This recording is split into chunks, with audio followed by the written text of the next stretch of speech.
What if I told you that TikTok's algorithm didn't just learn what you like, but actually shaped who you are? And not when you downloaded the app, who you became after 6 months of scrolling.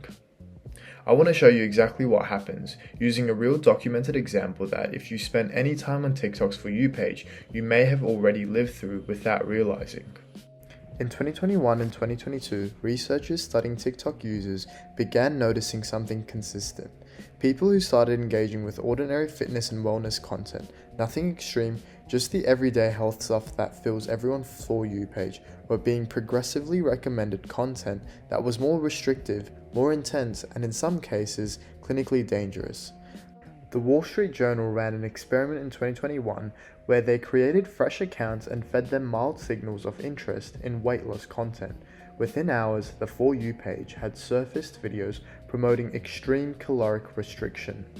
Not because anyone searched for it, because the algorithm's own logic took it there. So what is that logic exactly? To understand it, I want to introduce you to a concept from social media theory, algorithmic logics. Scholars Jose Van Dyke and Thomas Powell argue that social media platforms are governed by a set of interlocking logics: programmability, connectivity, datification, and the one I want to focus on today, popularity logic. Think carefully about what that actually means. The platform doesn't ask, is this content good for this person? It asks, does this content produce engagement?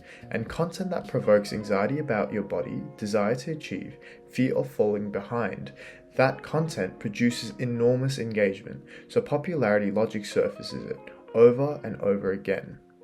Kharazat and colleagues studied exactly this dynamic in 2021, looking at how TikTok users experienced and interpreted their For You page recommendations. Their research identified a recognizable three-stage pattern.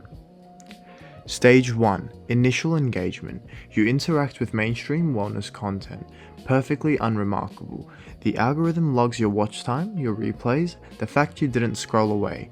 No single signal is significant. Stage 2. Algorithmic amplification. Popularity logic kicks in. The platform starts surfacing content that performs better than mainstream within that category, content with higher engagement metrics, and within wellness communities, the content that generates the most engagement is, consistently, the most extreme. Stage 3 is where it gets interesting. Users report that after weeks or months, their For You page looks almost nothing like what they originally engaged with. The algorithm hasn't reflected their identity back at them. It has nudged their identity somewhere new, and because the shift has happened gradually, one video at a time, most people don't notice it's happened at all. But here's what makes this even more complicated. Users aren't purely passive in this. The same Kharazat study found that TikTok users develop what they call folk theories of the algorithm, informal mental models of how it works, built through observation and trial and error, and crucially, they start changing their behavior to match those theories. They perform for the algorithm. They use certain sounds, certain phrases, post at certain times, all in an attempt to influence what gets recommended to them and others. They become active co-producers of the very system that's shaping them. So now you have this loop. The algorithm shapes your content diet, which shapes your identity, which shapes how you perform on the platform, which ultimately shapes the algorithm further. At what point in the loop does the identity actually belong back to you? I'm not necessarily saying TikTok is malicious or to delete the app.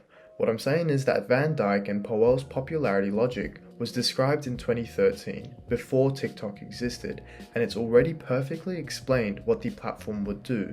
These logics are baked into the architecture, and they operate whether or not you're actually aware of them. So here's what I want you to do. This week, just once, open TikTok and instead of scrolling, look at your For You page. Notice what's there. Ask yourself, does this content reflect who I am, or does it reflect who the algorithm decided that I should be? Because there is a difference, and knowing that difference is exactly where thinking critically about social media begins. The algorithm knows you. The question is, do you know it?